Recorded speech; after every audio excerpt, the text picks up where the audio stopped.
Hello, I'm Kevin Hayes, the Story Man, and this is a nightly bedtime story podcast where you can hear a bedtime story every night. Tonight's bedtime story is by Aesop, and it's called The Shepherd Boy and the Wolf, and it will teach you a very valuable lesson at the end called the moral. I hope you like it. The Shepherd Boy and the Wolf by Aesop.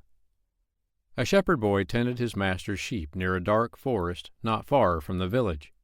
Soon he found life in the pasture very dull. All he could do to amuse himself was talk to his dog or play on his shepherd's pipe. One day, as he sat watching the sheep in the quiet forest and thinking what he would do should he see a wolf, he thought of a plan to amuse himself. His master had told him to call for help should a wolf attack the flock, and the villagers would drive it away.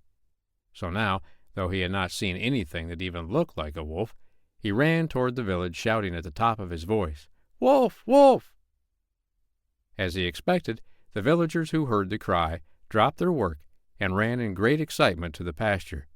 But when they got there, they found the boy doubled up with laughter at the trick he had played on them.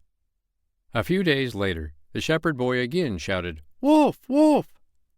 Again the villagers ran to help him, only to be laughed at again.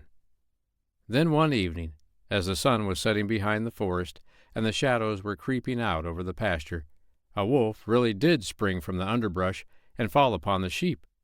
In terror, the boy ran toward the village shouting, "Wolf! Wolf!"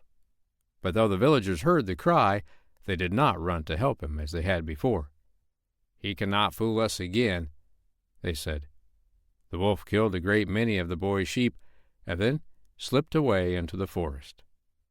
The moral of this story is, liars are not believed even when they speak the truth. The end. I hope you liked tonight's bedtime story, The Shepherd Boy and the Wolf, written by Aesop.